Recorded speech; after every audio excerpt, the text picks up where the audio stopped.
Hey guys, just wanted to give you a quick preview of a new blueprint that will be coming in the 1.3 update, and it's called the Animal Behavior Kit Troubleshooter. And I keep hearing a lot of questions from a lot of you guys of common issues that you're having when you first download ABK and you try to migrate it. And so far, I've been successful in helping everybody that has been messaging me. But of course, I still see that there is a trend, right? There are the same issues that keep coming over and over.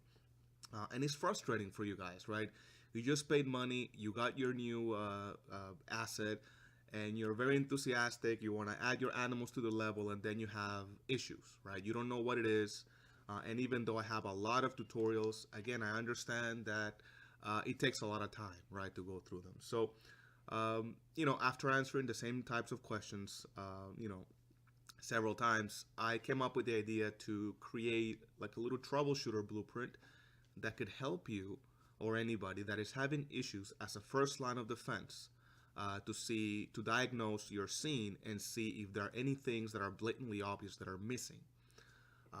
So that's what I kind of wanted to show you guys. What I have right now is super simple, but I just made a post on the Discord asking you guys to give me or DM me any issues that you guys first encountered when you bought ABK, things that came up that would be useful for me to add in here if possible. So I really want you guys to please let me know. This is going to, in my opinion, make the kit a lot more user friendly, and it's going to help anybody that buys the kit. So anyway, with all that said, you can see here this is a stock level. I literally just went and said create new level. This is basically what it looks like, right? It has the floor, a light source, etc. I'm gonna make this movable just because I don't want to do anything with lighting. And all I've done is I've added this little blueprint here called ABK Troubleshooter. And all this does is that either you can press this button here, or it'll run at runtime, and it'll check for certain things.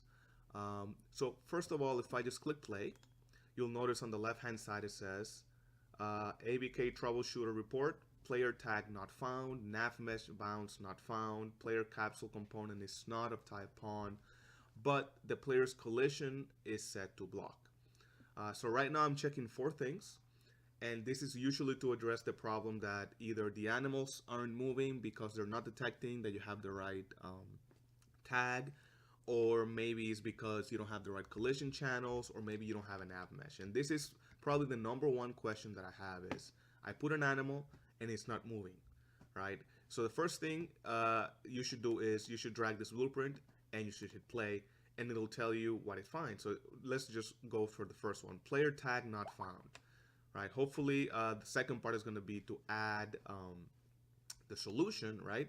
But in this case, I've created a child blueprint and I legitimately took out the player tag on begin play. So if I just remove this or disconnect it and I press play, notice that now the diagnostics goes to player tag found in green.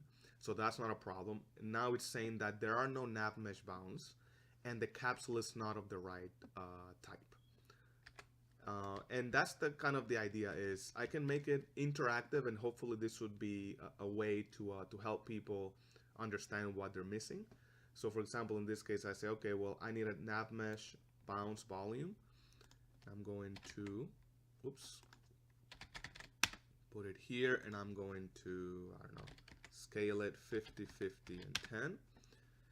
And then I can see that the navigation has been built. And now if I click play, now it says nav mesh bounds found. It's super simple. It's just a little function that goes through and checks for certain things. Player's capsule component is not of type pawn, and I go back and say, okay, well, my capsule component. Let me look at collision. Oh yeah, collision preset is block all. It should be pawn. So hopefully that's the intent. And then when I click play, you see that everything's green. It should be working, right? So that's pretty much it. That's all I have for now. There are things that I cannot detect via blueprint, like whether you have EQS enabled or not, so that's going to have to be something separate. But anything else, I would love to hear it. I'm going to be including this little blueprint in 1.3. And hopefully, when people have issues, the first thing they'll do is they'll just drop this on the level and make sure that everything's green. That's it, guys. Let me know what you think. And again, please do message me with some of the issues that you found. I am really trying to address the most common ones here. Thanks a lot, and I'll talk to you in the next video.